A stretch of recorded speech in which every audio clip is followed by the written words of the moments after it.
Hello दोस्तों, welcome to software engineering channel. क्या हाल चाल है आप लोगों का। सॉफ्टवेयर इंजीनियरिंग चैनल में .NET 6 C# विद MVC की जो प्लेलिस्ट हमने स्टार्ट की थी, उसके लास्ट लेक्चर के अंदर हमने देखा था कि शेयर्ड लेआउट क्या होता है, जो कि व्यूज के फोल्डर में जाकर शेयर्ड के फोल्डर में पड़ा होता है। और ये layout.cs HTML की फाइल होती है जो इस वक्त आपके सामने खुली हुई है। इसको मैंने बड़े अच्छे तरीके से डिफाइन किया था और मैंने आपको बताया था कि रेंडर बॉडी इसमें क्या कर रहा है और आपके जो पेजेस हैं, जैसे कि होम कंट्रोलर के, इंडेक्स और वेलकम के पेज हैं, वो किस तरीके से इस रेंडर बॉडी की जगह आकर एग्जीक्यूट होते हैं, कैसे आपका ये पूरा का पूरा सिस्टम आपके उन पेजेस को यहाँ पे रख देता है। बेसिकली शेड लेआउट क्या होता है, पूरा लेक्चर इसके ऊपर मैं दिया था। आई होप सो कि आपने उसको सुन लिया होगा, अंडरस्टैंड कर लिया होगा। अब हम जो है जा रहे हैं नेक्स्ट लेक्चर की तरफ और उसके अंदर हम ये देखने वाले हैं कि आप अपने किसी भी .NET 6 के प्रोजेक्ट में, जो कि MVC पे हो या फिर .NET Core वगैरह पे जो काम कर रहे हैं, उसके अंदर किस तरीके से आप बूटस्ट्रैप को ऐड कर सकते हो। बूटस्ट्रैप क्या है, जैसे कि मैंने आपको बताया कि इस कोर्स के प्रोजेक्ट में ये था कि आप लोग HTML CSS और बूटस्ट्रैप वगैरह के कुछ कंसेप्ट्स को देख के आए, तो वहां से आपने क्लियर कर ही लिया होगा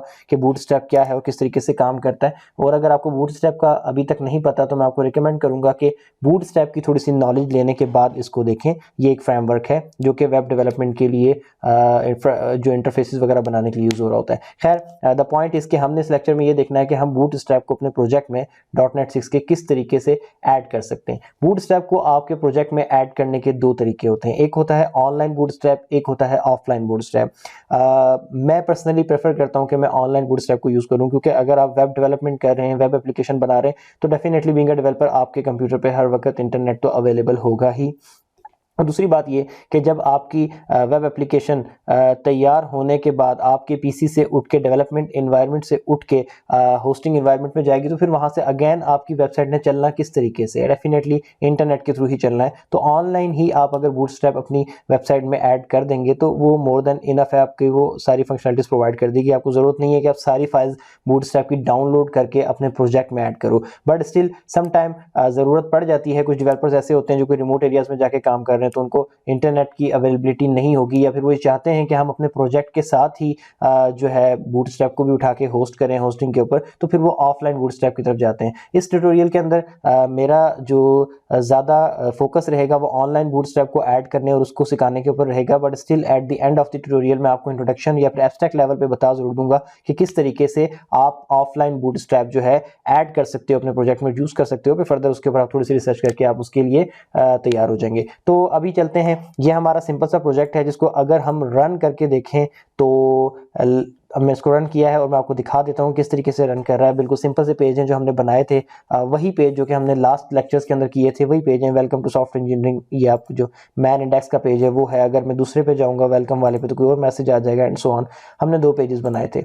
अच्छा, खैर ये पेजेस तो आपको समझ आ गए होंगे। अब मैं यहाँ पर इसके अंदर बूटस्ट्रैप कैसे ऐड करूंगा। मैं सिंपली यहाँ पर गेट बूटस्ट्रैप की साइट पे जाता हूँ। ये इसकी ऑफिशियल वेबसाइट है, आई होप सो कि आप लोगों को पता होगा, getbootstrap.com। यहाँ से गेट स्टार्टेड के ऊपर मैं क्लिक करता हूँ और यहाँ स्क्रॉल डाउन करके स्टार्टर टेम्पलेट पे मैं आ जाता हूँ।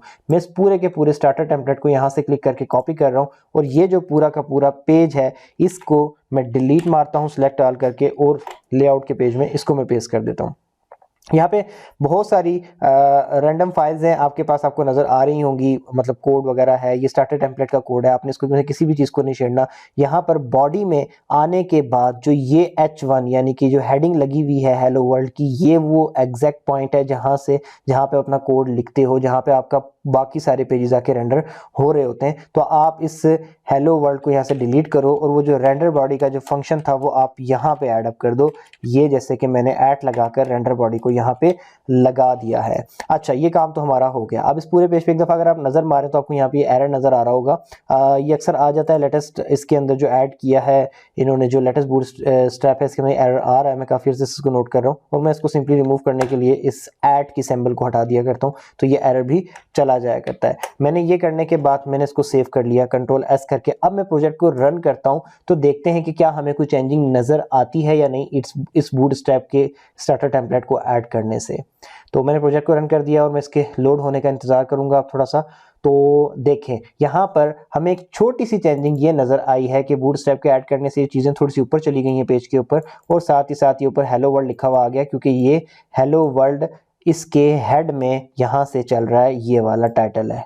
यहाँ से बूटस्ट्रैप का ये आ रहा है। खैर इससे ये तो हमें पता चल गया कि हमारी बूटस्ट्रैप लग चुकी है। अब हम क्या करते हैं कि बूटस्ट्रैप के अंदर कुछ बटन्स बनाने के कुछ बेसिक सिस्टम होते हैं। तो हम क्या करते हैं कि हमारे पास जो इंडेक्स का पेज है जिसके ऊपर ये सारी चीज़ें हमें जहाँ से लिखी हुई नजर आ रही थी, जो भी मैंने पेज रन किया, तो वहाँ पे जाके हम कुछ बटन्स वगैरह बनाते हैं। तो मैं इंडेक्स के पेज पे चला जाता हूँ, होम के फोल्डर में जाकर, और ये कुछ कोड लिखा हुआ है, welcome to software engineering channel, this is the .NET 6 with C# and MVC series. अब मैं यहाँ पर एक बटन बनाता हूँ और उसके लिए बटन का मैं टैग यूज करूंगा, और बटन का टैग यूज करके तो इस बटन का नाम हम क्या रख देते हैं, रजिस्टर नाउ। ठीक है,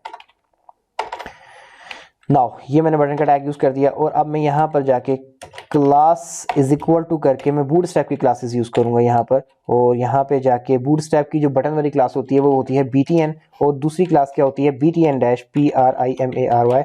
BTN प्राइमरी से आपका बटन ब्लू कलर का बनता है, BTN वार्निंग से भी आपका जो है वो बटन कुछ येलोइश सा बनता है, BTN I think so BTN danger है जिससे आपका रेड बनता है। ये कुछ कोड्स हैं, आपको सारे के सारे बूटस्ट्रैप की साइट पे मिल जाते हैं। अब अगर ये क्लासेस, अगर आपकी बूटस्ट्रैप आपके प्रोजेक्ट के साथ लिंक हो गई है, तो जब आप ये क्लास लिखेंगे बूटस्ट्रैप की CSS क्लास, जब आप यहाँ पे किसी भी कंट्रोल में उसके रेलेवेंट क्लास ऐड करेंगे तो उसका इंपैक्ट आपको नजर आएगा। अब मैंने क्लास BTN प्राइमरी लिख दिया और एक रजिस्टर नाउ का बटन बना दिया है, तो अगर बूटस्ट्रैप इस पेज के साथ लिंक होगी और ये सारा का सारा कोड एग्जैक्टली जाकर इस पॉइंट पे रन करेगा, बूटस्ट्रैप वाले स्टार्टर टेम्पलेट का हिस्सा बनकर रन करेगा, तो ये जो बटन है रजिस्टर नाउ का बूटस्ट्रैप के थ्रू ही बना हुआ आएगा। अब मैं इसको रन करके देखता हूँ और देखते हैं इसका इंपैक्ट से आ रहा है या नहीं आ रहा।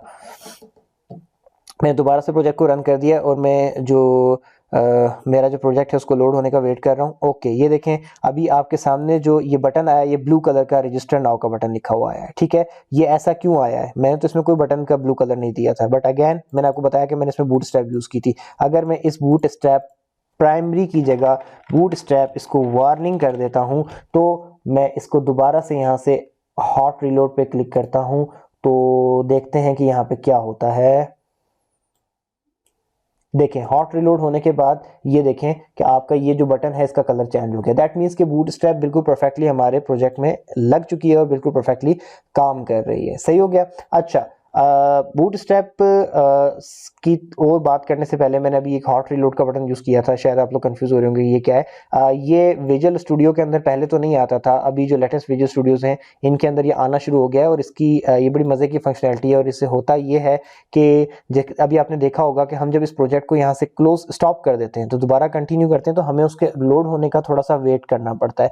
तो अगर आपने एक दफा प्रोजेक्ट को लोड कर लिया है और आप जो फ्रंट एंड देख रहे हो CSS HTML या बूटस्ट्रैप में जो आपने काम किया और अब आप उसमें चेंजिंग करके उसका इंपैक्ट देखना चाहते हो, तो आपको जरूरत नहीं है कि आप पूरा का पूरा प्रोजेक्ट स्टॉप करो और उसके बाद चेंजिंग करके दोबारा से कंटिन्यू करो। आप यहीं पे इसको, इस ब्राउजर को साइड पे रख के, तो ये जो आपका फ्रंट एंड का जितना भी कोड है, मार्कअप कोड, इसके अंदर आप हल्की फुल्की चेंजिंग करके हॉट रीलोड पे दोबारा क्लिक करते हो, तो वो जो रनिंग फॉर्म में जो प्रोजेक्ट था उसी के ऊपर उसका इंपैक्ट आपको देखने में मिल जाता है, जिससे आपका काफी सारा टाइम बच जाता है। इसलिए हॉट रीलोड बनाया गया था। हाँ, अगर आप C# के कोड में कोई चेंजिंग्स करते हैं बड़ी किस्म की, तो डेफिनेटली आपको फिर प्रोजेक्ट पूरा स्टॉप करके दोबारा से उसको उठाना पड़ेगा ताकि वो न्यू बिल्ड कर सके और नए आपका जो कोड है उनको लेके साथ चल सके। अदरवाइज आपके फ्रंट एंड में जितना भी काम है आप उसकी चेंजिंग्स को हॉट रीलोड के जरिए दोबारा से चेक कर सकते हो। लेकिन मेरी एक आदत बन चुकी है, मैं दोबारा इसको बार बार क्लोज कर देता हूँ तो मुझे यहाँ से कंटिन्यू करना पड़ जाता है। अच्छा, यहाँ तक तो हमारा काम हो गया। अब मैं थोड़ा सा आपको बूटस्ट्रैप की तरफ लेके जाऊंगा और मैं आपके सामने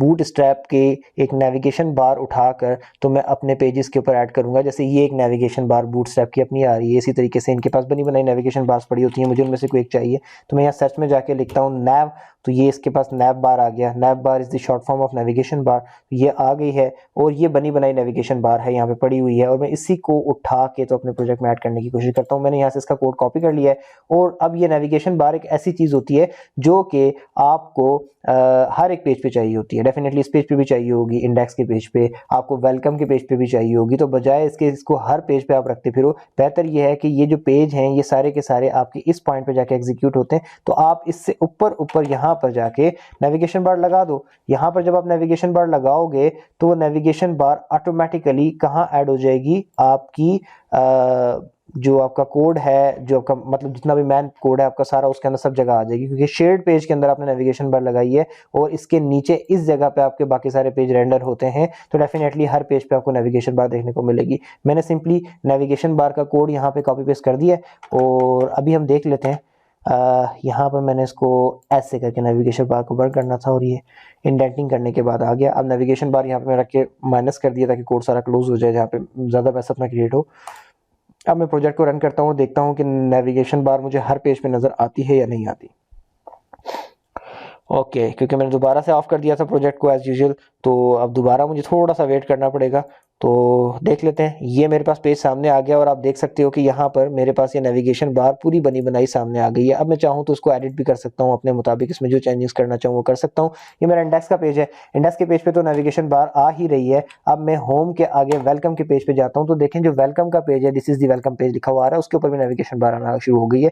तो अब आई थिंक सो कि इस लेक्चर के अंदर आपको ये भी क्लियर हो गया होगा कि किस तरीके से बूटस्ट्रैप को आपने ऑनलाइन वे के अंदर अपने प्रोजेक्ट में लिंक करना है, और साथ ही साथ आपको जो शेयर्ड लेआउट का जो कंसेप्ट हमने लास्ट लेक्चर में पढ़ा था उसकी इंपॉर्टेंस का अंदाजा इस लेक्चर में और ज्यादा अच्छे तरीके से हो गया होगा। अब जो हमने इस लेक्चर के लास्ट पे अगर किसी का ये कोई इरादा नहीं है कि ऑनलाइन किस तरीके से ऑफलाइन किस तरीके से बूटस्ट्रैप को ऐड करते हैं, तो उनके लिए ये लेक्चर खत्म हो चुका है। ऑनलाइन के ऊपर ये तरीका खत्म हो गया किस तरीके से बूटस्ट्रैप को ऑनलाइन आप इस्तेमाल करते हो, मैंने आपको सिखा दिया। अब यहाँ से आगे अगर कोई इंटरेस्टेड है इस चीज़ को सीखने में कि ऑफलाइन बूटस्ट्रैप कैसे इस्तेमाल हो रही होती है, तो वो लोग यहाँ पे लेक्चर को देखते रहें। बाकी अगर जाना भी चाहें तो वो इजीली इस लेक्चर को बंद करके जा सकते हैं, बट स्टिल अगर आप देख लेंगे तो आपका फायदा है, कभी ना कभी जरूरत पड़ सकती है। अब मैं राइट क्लिक करता हूँ इस प्रोजेक्ट के ऊपर, यहाँ पर जाके ये आपका प्रोजेक्ट है यूट्यूब नेट 6 सीरीज, इसके ऊपर मैंने क्लिक किया, राइट क्लिक, और मैं ऐड पे जाता हूँ और ऐड पे जाकर ये ऑप्शन है क्लाइंट साइड लाइब्रेरी।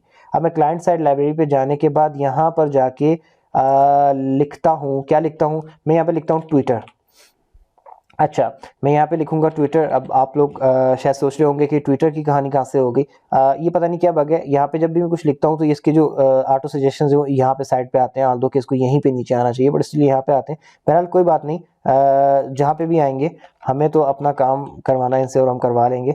अभी देखो ये ठीक हो गया। अच्छा, ट्विटर इसलिए मैं लिख रहा हूँ क्योंकि मैंने बूटस्ट्रैप को ऑफलाइन इंस्टॉल करना है, और जो बूटस्ट्रैप का पूरा नाम है वो ट्विटर बूटस्ट्रैप है, और ट्विटर बूटस्ट्रैप इसका इसलिए नाम है कि जो आपका सोशल नेटवर्क है ट्विटर, उन लोगों की तरफ से ही ये बनाया हुआ या प्रोवाइड करदा फ्रेमवर्क है, तो इसलिए इसका नाम ट्विटर बूटस्ट्रैप है। तो मैंने यहाँ पे ट्विटर लिखा, तो यहाँ पे देखें ट्विटर बूटस्ट्रैप की सजेशन आ गई है। मैंने इसको ऐसे सिलेक्ट कर लिया है, और जैसे ही मैंने इसको सिलेक्ट किया तो इसने मुझे यहाँ पर नीचे शो कर दिया है कि इतनी सारी चीज़ें हैं जो मैं आपके प्रोजेक्ट में इंस्टॉल करने जा रहा हूँ, और वो सारी ट्विटर बूटस्ट्रैप जिसका वर्जन 5.1.3 है वहां से आने वाली है। और ये इंस्टॉल कहाँ होगा, www रूट का फोल्डर, ये जो हमने यहाँ पे बनाया हुआ है, इसके अंदर एक लाइब्रेरी का फोल्डर क्रिएट होगा और उसमें ट्विटर बूटस्ट्रैप के नाम से फोल्डर क्रिएट होगा और उसमें सारी चीजें जाएंगी। तो मैं ट्विटर बूटस्ट्रैप तो नहीं, खैर इसको शॉर्ट करने के लिए मैं ट्विटर का वर्ड काट देता हूँ और मैं इसको बूटस्ट्रैप रहने देता हूँ। मैं इंस्टॉल के बटन पर क्लिक कर देता हूँ, और जैसे ही मैं इंस्टॉल के बटन पर क्लिक करूंगा रिस्टोर ऑपरेशन, यहाँ पे कंप्लीटेड का ऑप्शन तो आ चुका है, और देखते हैं इसका मतलब ये है कि मेरे पास इंस्टॉल हो चुका है। मैं www रूट के फोल्डर में आया तो ये देखें लिब का फोल्डर क्रिएट हो गया, और इसके अंदर आता हूं तो ये बूटस्ट्रैप का फोल्डर, और बूटस्ट्रैप के फोल्डर में वो सारी की सारी फाइल्स आ चुकी हैं। अब आपके प्रोजेक्ट के अंदर ऑफलाइन बूटस्ट्रैप आ चुकी है। अब इस ऑफलाइन को आपने यूज कैसे करना है ये मैं आपको बता देता हूं।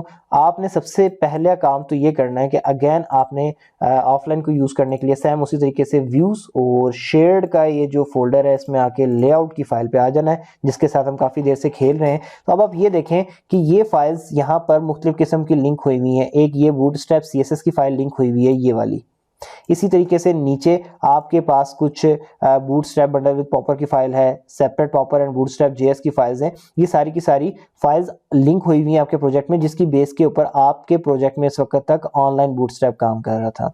यही बात है कि ये देखें कि ये लिंक भी इनके ऑनलाइन ही है। ये CDN यानी कि कंटेंट डिलीवरी नेटवर्क के थ्रू ही आपके पास ये फाइल आ रही थी बूटस्ट्रैप CSS की, और वो आपके प्रोजेक्ट में काम कर रही थी। अब आपको ये फाइल अपने लोकल कंप्यूटर की इस्तेमाल करनी है, आप ये नहीं चाहते कि आप ऑनलाइन वाली इस्तेमाल करो, तो आपने सिंपली क्या करना है कि देखना है कि ये फाइल है कौन सी। ये तो इसका पूरा पाथ है, यहां से लेकर यहां तक, इससे आगे फाइल का नाम है, और फाइल का नाम क्या है, bootstrap.min.css। आपने यहाँ पर जाके ढूंढना है, जो आपने लिब के अंदर जाके इंस्टॉल किया है, तो यहाँ पर ये वाली फाइल किधर है। बूटस्ट्रैप में गए, बूटस्ट्रैप में जाके CSS में गए और CSS में जाके bootstrap.css को जब आप ओपन करोगे तो ये फाइल आपको यहाँ पे पड़ी हुई मिल जाएगी bootstrap.min.cs, ठीक है ना, CSS। अब आपने क्या करना है कि आपने इसी तरीके से पूरा लिंक बनाना है और href के अंदर इस ऑनलाइन पाथ की जगह आपने bootstrap.min.css फाइल का पाथ दे देना है, जो कि लिब के फोल्डर में, बूटस्ट्रैप के फोल्डर में, CSS के फोल्डर में जाकर यहाँ जाके आपको मिलती है। आई होप सो कि ये वाला कंसेप्ट आपको क्लियर हो गया होगा। फिर वो ये ऑनलाइन फाइल उठाने की बजाय आपके लोकल कंप्यूटर से उठाना शुरू कर देगा। और इसके अलावा ये जो स्क्रिप्ट्स हैं, इसी तरीके से आपने bootstrap.bundle.min.js की जो फाइल है, ये भी कहीं ना कहीं आपको इधर ही पड़ी मिलेगी। JS में जाएं तो ये देखें bootstrap.min.bundle, ये रही bootstrap.min.js की, इस फाइल की मैं बात कर रहा हूँ। अगर तो इसकी बात करूँ तो ये यहाँ पर पड़ी हुई है bootstrap.min.js, और ये जो फाइल है bootstrap.bundle.min.js, तो ये रही bootstrap.bundle.js वाली, ठीक है। इसके अंदर आप आएंगे तो शायद मिन भी आपको मिल जाएगी, ये रही आपको मिन वाली फाइल। आपने इनका पाथ देना है, देखना है, और ये जो ऑनलाइन लिंक है इनको रिप्लेस कर देना है अपने लोकल लिंक के साथ। जब आप इतना सा काम करेंगे तो आपके पास ऑफलाइन बूटस्ट्रैप चलना शुरू हो जाएगी ऑनलाइन आने की बजाय, ठीक हो गया। अच्छा, और अगर आप चाहें तो ये जो बूटस्ट्रैप आपने अपने प्रोजेक्ट में इंस्टॉल की है, आप इसको रिमूव भी कर सकते हैं। आपके पास रिमूव करने के लिए भी ऑप्शन क्या होता है, ये देखें, बल्कि मैं आपको बड़ा सिंपल सा एक ऑप्शन देता हूँ। आई थिंक सो यहीं पे कहीं पड़ा हुआ होगा। लिब के अंदर जाते हैं और इस पे ओके, वेट, एक बड़ा आसान तरीका है आपके पास। वैसे तो आप यहाँ से भी कर सकते हो इसको, अगर आप यहाँ से रिमूव करना चाहो। ये जो लाइब्रेरी है, लेट्स से सिंपल सा तरीका इसको मैं आपको बताता हूँ कि ये जो लाइब्रेरी libman.json की फाइल में आप आए और ये लाइब्रेरी जो कर्ली ब्रैकेट के अंदर लगी हुई है, मैं इसको ऐसे करके यहाँ से रिमूव कर देता हूँ, और इसको रिमूव करके मैं Ctrl+S करता हूँ, तो आप ये देखें कि यहाँ पर www रूट के फोल्डर के अंदर जो आपके पास यहाँ पर लाइब्रेरी का फोल्डर था जिसमें बूटस्ट्रैप वगैरह पड़ी थी, वो गायब हो गया। क्यों? क्योंकि मैंने यहाँ से इसको रिमूव कर दिया है। तो आपकी जो रूट के फोल्डर में चीज़ें आप इंस्टॉल कर रहे होते हो वो ऑटोमेटिकली आपके यहाँ आती चली जाती हैं, और आप यहाँ से उनको उड़ा देते हो तो वो वहाँ के फोल्डर से ऑटोमेटिकली गायब हो जाती हैं। तो आप इस तरीके से ऑनलाइन से ऑफलाइन पे आ भी सकते हो, और ऑफलाइन की जरूरत ना हो तो आप इस तरीके से अपने प्रोजेक्ट से ऑफलाइन बूटस्ट्रैप को रिमूव भी कर सकते हो। बहुत ही सिंपल और स्ट्रेट फॉरवर्ड से चीजें हैं, बहुत ही एडवांस तरीके से विजुअल स्टूडियो में काम हो रहा होता है। आई होप सो कि ये चीजें आपको यहाँ तक समझ आ गई होंगी। इस लेक्चर को हम यहीं तक रखते हैं और इस लेक्चर को यहाँ पे स्टॉप करते हैं। दोबारा मिलेंगे नेक्स्ट लेक्चर में, तब तक के लिए अल्लाह हाफिज। वीडियो अच्छी लगी हो तो लाइक करके प्लीज चैनल को सब्सक्राइब कर दीजिएगा।